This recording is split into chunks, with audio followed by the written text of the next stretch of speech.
सुनमुख. साधारण 10 वर्षापूर्वीची गोष्ट. मुसळधार पाऊस पडत होता. कोकणातल्या समुद्रकिनारी वसलेल्या असंडोली ह्या छोट्याशा गावात हिराई आपल्या मुलाची आणि नवीन सुनेची वाट पाहत कासावीस होत उंबरा ते चूल अशा एरझऱ्या मारत होती. सायंकाळ होत आली तरी दोघे अजून यायचे होते. गरमागरम भाकरी आणि माशाचे कालवण असा फक्कड बेत तिने आखला होता. हिराईचा मुलगा दीपक मुंबईला एका खाजगी कंपनीत नोकरीला होता. 4 महिन्यापूर्वी त्याचं लग्न अवनीसोबत झालं होतं. लग्नावेळी सुट्टी नाही मिळाली म्हणून दोघेही लग्नानंतर दीपकच्या गावी 2च दिवस राहून मुंबईला गेले होते. त्यामुळे संसार स्थिरस्थावर करून ह्यावेळी दोघांनीही छान 15 दिवसांची सुट्टी टाकली होती. अवनी मूळची पुण्याची आणि नोकरीला दीपकसोबत एकाच कंपनीत. प्रेमविवाह असला तरी दोन्ही घरच्यांच्या संमतीने साधं पण छान लग्न होऊन राजाराणीचा सुखाचा संसार चालला होता. दीपकचे वडील गेल्यानंतर हिराईने दीपकला जमेल तितक्या लाडात वाढवलं. घरची शेती आणि मासे विकून हिराईने 4 पैसे गाठीला बांधून दीपकला मुंबईला उच्च शिक्षणासाठी पाठवलं होतं. गरिबीत वाढलेल्या दीपकला आईच्या कष्टाची जाणीव होती. हिराईला आता सुखाचे दिवस आले होते. आयुष्य कष्टात काढून सुद्धा म्हातारी तशी कठीण आणि ठणठणीत होती. दीपक तिला कायमचं सोबत मुंबईला राहायला बोलवायचा, पण म्हातारीचा जीव ह्याच गावच्या घरी अडकलेला. मी इथंच बरं असं ती लेकाला नेहमी बोलायची. अवनीच्या येण्याने मात्र म्हातारी बरीच खुश होती. सुंदर गोरीपान पण तितके शांत आणि समंजस पोर आपल्या लेकाला मिळाली ह्याचं तिला नेहमी अप्रूप वाटायचं. आता दिवस मावळतीला आला होता तरी दोघांचा काहीच पत्ता नव्हता. म्हातारीचा जीव कासावीस झाला होता. चौकातल्या दिनूवाण्याकडे जाऊन त्यांच्या दुकानातून दीपकला फोन करू म्हणून म्हातारी तिरमिरीत वाण्याच्या दुकानात आली. 1 रुपया टाकून तिने थरथरत्या हाताने दीपकचा नंबर डायल केला.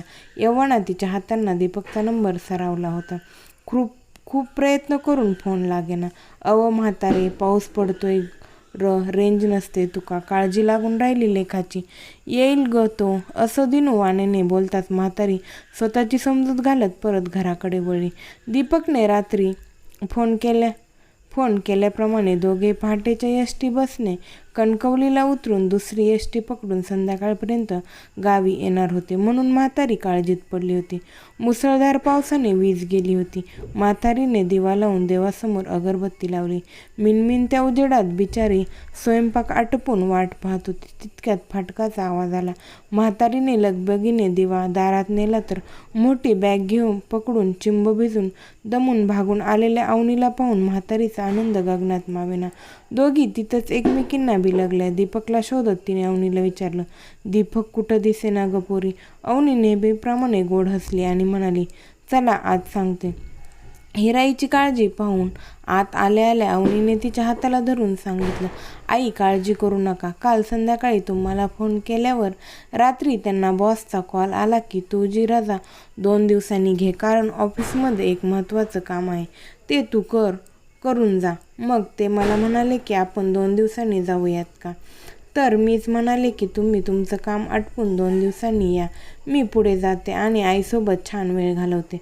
असंही मागच्या वेळी घाईगडबडीत परतलो होतो, त्यामुळे त्यांनी मला पहाटे गाडीत बसून पुढे पाठवलं. ते परवा येतीलच संध्याकाळपर्यंत. लेकराच्या काळजीत पडलेल्या हिराईचा जीव हायसा झाला. बऱ्याच दिवसांनी सुनमुख पाहणारी हिराई अवनीच्या येण्याने खूप सुखावली होती. अवनी फ्रेश झाली. बरं झालं पोरी तू आलीस, त्याचं हे नेहमीचंच आहे, म्हणून अवनीला हाताला पकडून म्हातारीने पानं वाढली. भुकेलेल्या अवनीने हिराईच्या प्रेमळ पण रुचकर जेवणाचा पोट भरून आस्वाद घेतला. आता दोघी मायली की गप्पात रांगल्या. दिव्याच्या उजेडात अवनीचं गोरपान रूप पाहून म्हातारीने तिच्या कपाळावरून कडाकडा बोटे मोडली आणि मीठ मिरचीने तिची दृष्ट काढली. हिराईची माया पाहून अवनी हळवी झाली होती. आपण पुढे आलो याचं सार्थक झालं असं तिला वाटू लागलं. बोलता बोलता दोघी तशाच झोपून गेल्या. सकाळी डोळे उघडताच वाफाळता चहा अवनीच्या समोर हजर. कोकणातील सुंदर सकाळ अवनीच्या आनंदात भर घालत होती. दिवसभर भरभर नाचून हिराईच्या मागे मागे करून परसातल्या आंब्याच्या आणि फणसांच्या बागेत फिरून दमलेली अवनी चुलीसमोर शांत बसून एकटक निखाऱ्याकडे पाहत होती. पुण्यात सुखवस्तू घरात वाढलेल्या अवनीला हे सगळं खूप वेगळं आणि छान वाटत होतं. हिराईच्या हातचा चुलीवरचा चहा घेऊन ती तसाच कप हातात घेऊन बाहेर पडणारा पाऊस पाहायला बाहेरच्या ओटीवर येऊन बसली. वाफाळता चहा आणि पाऊस ह्याची भन्नाट सोबत अवनीला मोहून जात होती. तितक्यात तिची नजर समोरच्या घराच्या दारात उभ्या राहिलेल्या म्हाताऱ्यावर पडली. हातात काठी घेऊन म्हातारपणामुळे पाठीत वाकलेला तो म्हातारा अवनीकडे एकसारखा पाहत होता. त्याची विचित्र नजर अवनीला कासावीस करून गेली. ती घरात गेली आणि तिने त्या म्हाताऱ्याबद्दल हिराईला सांगितलं. हिराई आश्चर्याने उठली आणि ओट्याकडे पळाली. पोरी, इथे तर कोणच नाही ग, ती अवनीला बोलली. अवनी तशीच घराबाहेर आली तर तो म्हातारा तिला तिथेच उभा दिसला. आई, असं काय करताय? हे काय, समोर उभे आहेत ते आजोबा माझ्याकडेच पाहतायत. हे ऐकल्याबरोबर हिराई सरकन मागे वळली आणि अवनीला अक्षरशः ओढून घरात घेऊन घराचा दरवाजा घाबरून बंद केला. पोरी, तू तिन्ही सांजेला अजिबात घराबाहेर पडायचं नाहीस. हिराईच्या घाबरलेल्या काळजीयुक्त बोलण्याने अवनी भांबावली होती. आई, काय झालं? त्या आजोबाला पाहून तुम्ही अशा आत का आलात? अवनीच्या प्रश्नाने म्हातारी पटकन उठली आणि मीठ मिरचीने अवनीचे दृष्ट काढत, अगं पोरी, काही नाही, तो वेडा म्हातारा आहे, तू त्याच्याकडे लक्ष देऊ नको, असं थरथरत बोलली. अवनीसाठी हे सगळं विचित्र होतं. दोघी काही न बोलता जेवल्या आणि झोपायला लागल्या. अवनीच्या दिवसभराच्या थकव्याने लगेच डोळा लागला, पण हिराईला काही झोप लागेना. ह्या कुशीवरून त्या कुशीवर तळमळत एकच प्रश्न तिला सतावत होता की समोरच्या घरातला म्हातारा जो 4 दिवसापूर्वी मेला होता तो अवनीला आज कसा काय दिसला? भीतीने अंगावर शहारा आला तिच्या. सकाळी लवकर उठून तिने भाजी भाकरीचा तुकडा अवनीच्या अंगावरून ओवाळून टाकला. अवनीने छान आंघोळ केली आणि हिराईला समुद्रकिनारी घेऊन चला म्हणून हट्ट करून बसली. कालच्या प्रकाराने अस्वस्थ झालेली हिराई लाडक्या लेकीच्या हट्टाला कशीबशी तयार झाली. दोघी निसर्गाची अमाप उधळण असलेल्या कोकणातल्या एका हिरव्यागार गावातून समुद्राची दर्यादिली पाहायला निघाल्या. जाता जाता एका वळणावर अवनीला एका बाई विहिरीच्या बाजूला हातात नुकतीच पाण्याने भरलेली घागर घेऊन तिच्याकडे विचित्रपणे पाहताना दिसली. आता मात्र अवनीने तिच्याकडे दुर्लक्ष केलं आणि मागे न पाहता ती हिराईसोबत चालत राहिली. मजल दर मजल करीत दोघी समुद्राच्या किनारी आल्या. खळखळणाऱ्या लाटा, मऊशार सोनेरी वाळू, निळाशार सागर आणि किनाऱ्यावर पसरलेली माडाची बने पाहून अवनी आनंदाने नाचू लागली. लाटांसोबत मनसोक्त खेळून तिने तो समुद्र अतिशय आनंदाने नजरेत साठवून घेतला.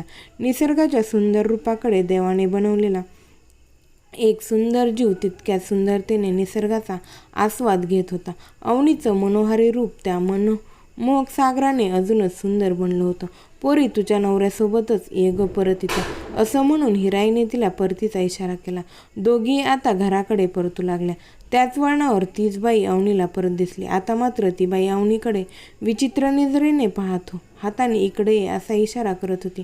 आश्चर्यचकित झालेल्या अवनीने विहिरीकडे बोट दाखवत हिराईला विचारलं, आई, ती घागर घेतलेली बाई कोण आहे? पहा आणि ती मला का बोलवते? हे ऐकल्या हिराईच्या अंगावरून सरकन काटा आला, कारण तिथे कोणीच नव्हतं आणि 15 दिवसापूर्वी एक बाई ह्याच विहिरीत पाय घसरून पडून मेली होती. अवनीचा हात घट्ट पकडून हिराई वाऱ्याच्या वेगाने तिथून अक्षरशः धावत सुटली. ती गावाच्या चौकात येईपर्यंत पळतच होती. चौकात आल्या आल्या दिनू वाण्याने हिराईला हाक दिली.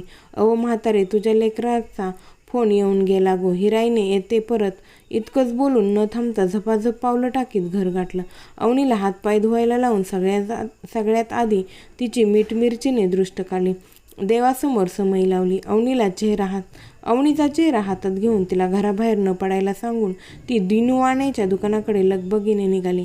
आपल्या सुनेच्या मागे हे काय लागले असा विचार करत दीपकला कसं सांगू ह्या विचाराने ती काळजीत पडली. दुकानात आल्या आल्या तिने दीपकला घाई गडबडीत फोन लावला. तिकडून दीपकने लगेच फोन उचलला आणि हिराईचा आवाज ऐकून ओक्साबोक्सी रडत म्हणाला, आई, अगं आजच मला शुद्ध आली आणि कळलं की परवा आम्ही दोघे गावी येत असताना आमच्या बसचा मोठा अपघात झाला आणि त्यात माझी अवनी मला कायमची सोडून गेली ग. नशिबाने मी वाचलो, पण ती मला सोडून खूप पुढे निघून गेली ग. तिच्या शेजारी बसलोय आणि तिचं हे प्रेत घेऊन मी गावीच यायला निघालोय गाई. हिराई जागच्या जागी थिजली. रिसिव्हर तिच्या हातून कधीच निसटला होता आणि क्षणार्धात ती खाली कोसळली. कायमची. समाप्त. मित्रमैत्रिणींनो, ही लघुकथा पूर्णपणे काल्पनिक आणि मनोरंजनात्मक दृष्टिकोनातून बनवली आहे.